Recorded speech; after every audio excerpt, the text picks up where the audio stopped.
harvested tons of fish.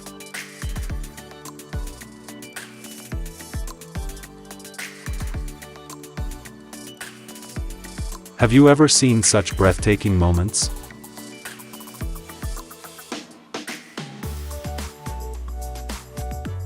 Now, let's learn how Korean fishermen catch and process millions of pollock, squid, and marlin in factories.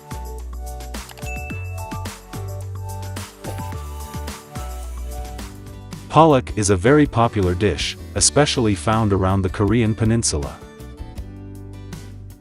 In the fall, pollock migrates south from the North Pacific, reaching the coast of Hamgyong Province in September or October and Gwanggo Province in November or December. If you like to eat the meat of this pollock fish, please comment number 1. This abundance allows for regular pollock fishing in domestic waters.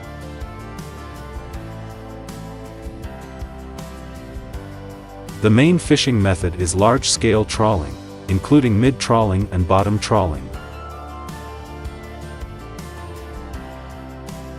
These methods are especially effective in catching large numbers of fish in deep waters where pollock lives. In 2023, the pollock catch in Korea was approximately 320,000 tons.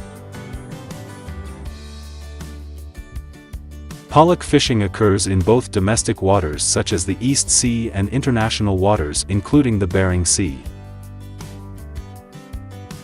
This is also a popular pollock fishing area in the United States in 2023.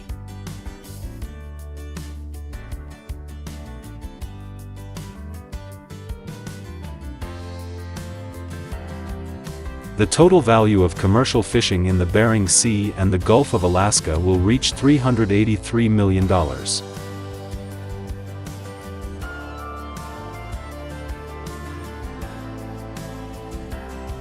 To sustainably manage the pollock fish stocks, the Korean government enforces strict regulations including total allowable catch limits, seasonal closures, and restrictions on fishing gear to minimize impacts on the pollock fish population. Because this fish is an important commodity for the Korean economy.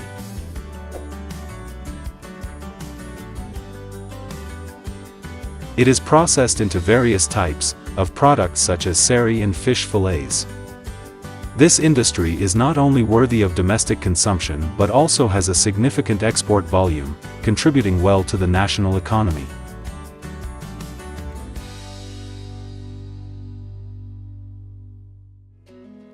Busan, the largest fishing port in Korea, is the hub of the Busan fish market, which brings together all the country's seafood, including mackerel, squid, pollock, and many other types of fish.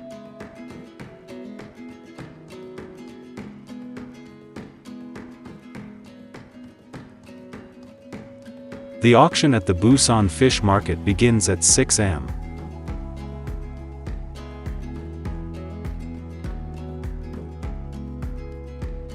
Every time a ship enters the port, the auctions are continuous, forcing wholesalers to participate from 6 a.m. to noon without a break. They are responsible for distributing seafood and must divide their time between meals to ensure the best quality fish at the best price. Every day, up to 15 tons of seafood are brought into the Busan fish market. More than 2,100 boxes of fish are unloaded from boats and more than 10,000 boxes of fish are transported.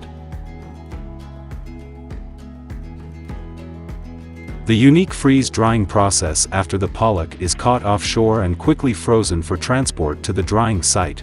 Thanks to sea breeze, the fish is always clean and retains its freshness.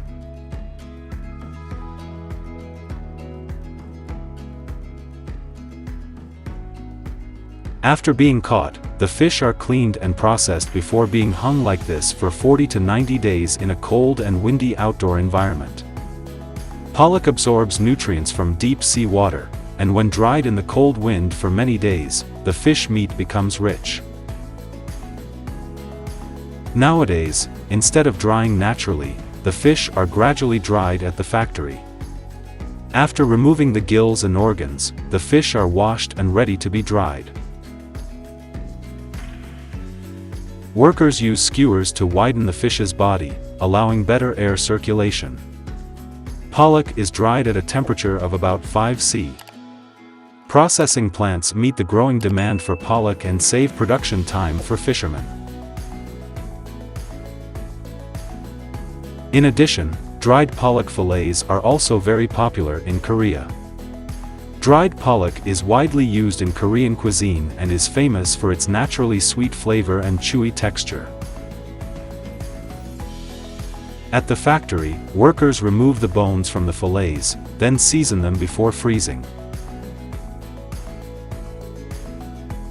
Once frozen, the fillets are easily weighed and packaged. However, factory dried pollock products are not as popular as naturally dried fish. The vast ocean is home to thousands of species of seafood.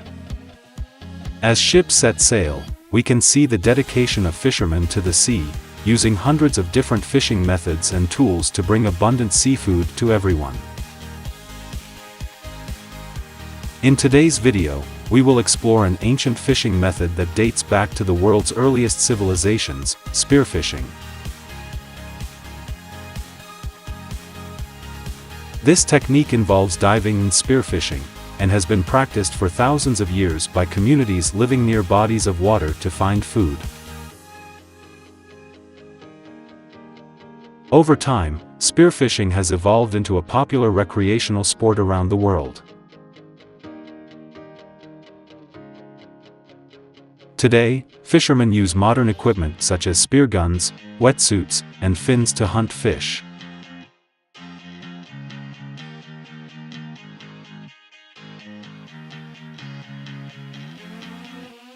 The sport is also more strictly regulated to protect the environment and ensure the safety of divers.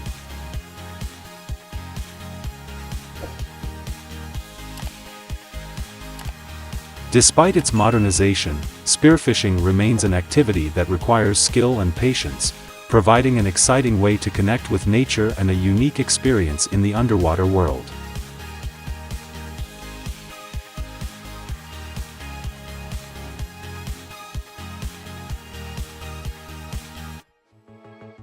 From the simple hand-held spears used in ancient times, fishing equipment has evolved into more powerful and efficient solutions. The spear gun is a prime example, working using a spring-loaded mechanism. Rubber bands are pulled and locked onto the shaft. When you pull the trigger, the spear is pushed forward with great force.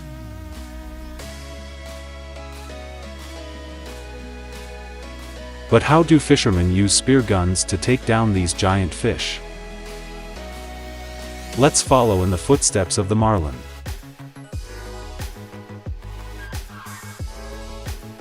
Marlin season typically begins in late winter and runs through summer, with the best time to spearfish in late January and peaking in March and April.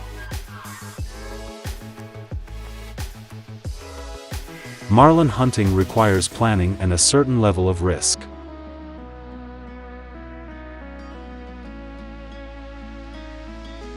They are large, sharp-nosed fish that can inflict serious injuries and drag you into the depths if you get caught in a fight.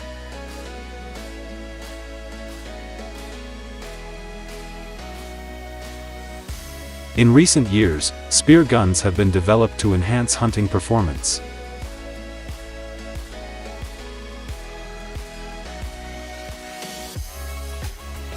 The fisherman moves forward with the spear gun, shooting the spearhead to hit the marlin with the first shot.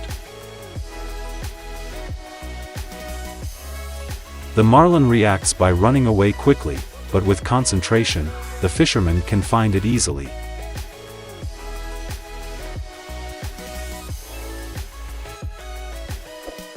Fishermen often hook the skipjack tuna onto a line no longer than 20 meters long and let it swim around under the boat.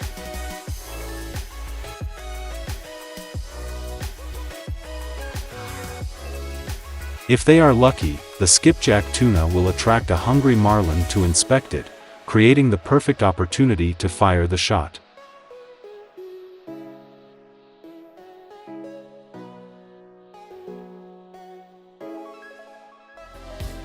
Before pulling the trigger of the spear gun, it is extremely important to check that your body is not entangled in any rope.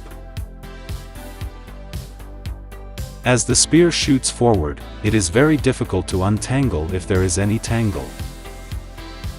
When seeing the hunter, the marlin will turn its tail and try to run away immediately. The fisherman quickly fires a shot, the spear takes the rope with it and swims a short distance, swimming everywhere to find a way to survive. With a visibility of about 10 m underwater, thanks to the rope, the fisherman quickly finds the location of the marlin.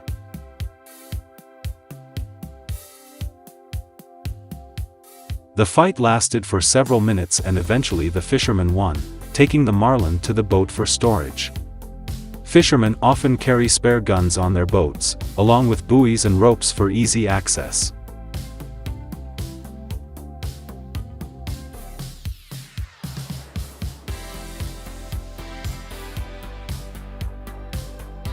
The important rule is not to attempt to catch a wounded marlin, as they are unpredictable and their aggression can easily cause fatal injuries. A large fish can wrap around you in seconds and drag you underwater before you can escape. This is part of the risky life and work of a fisherman in the vast waters of New Zealand. Squid is a major product of fishing on the east coast of Korea, and is also one of the most consumed seafood products in the country. On average, a fishing boat can catch about 520,000 tons of squid.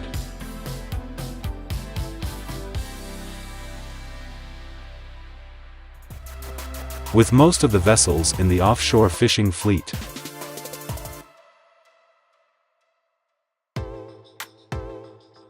After careful preparation, fishermen are ready to set sail, using powerful radar systems to scan vast areas of the sea.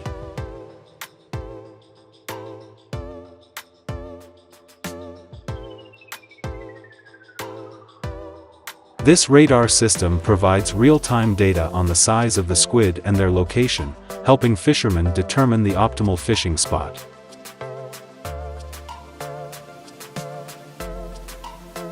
The vessels are equipped with super bright lights and bait to attract squid. The bait does not really need to be live bait, but is usually just plastic shrimp with a reflective layer.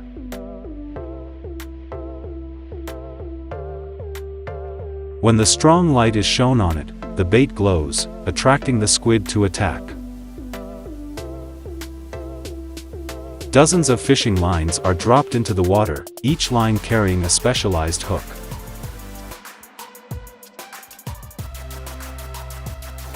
When a squid is caught in the line, the fishing machine automatically lifts it onto a metal rack, and the squid falls into pre-set baskets.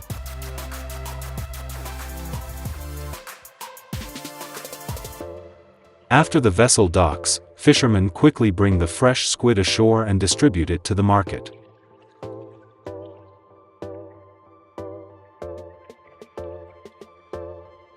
The team of workers will receive the squid and remove the poor quality squid.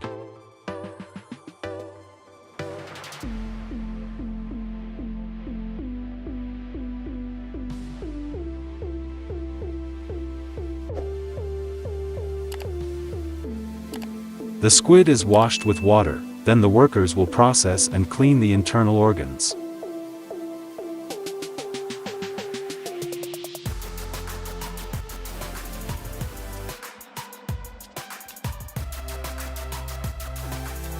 They can process about 12,000 squid a day, a job that cannot be replaced by machines and requires meticulousness from human hands.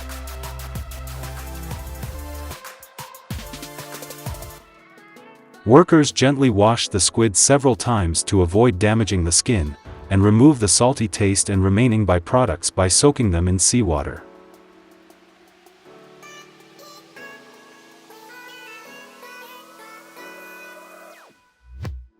After being cleaned, the squid are fixed with wooden sticks to prevent bending, then arranged evenly on the rack and put into the drying equipment.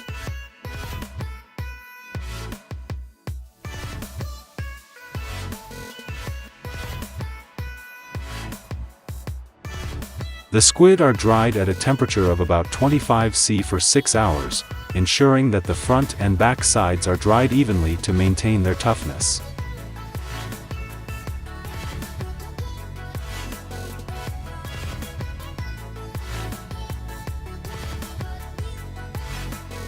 The squid are mainly dried for long-term storage, as well as processed into other products.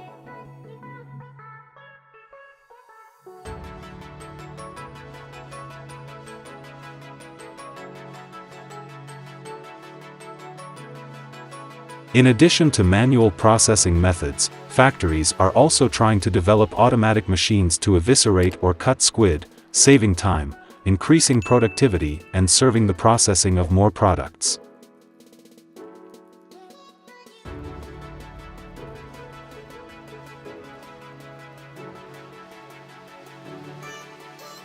Workers arrange the squid in layers for easy cooling. The weight of the tray will vary depending on the size of the squid.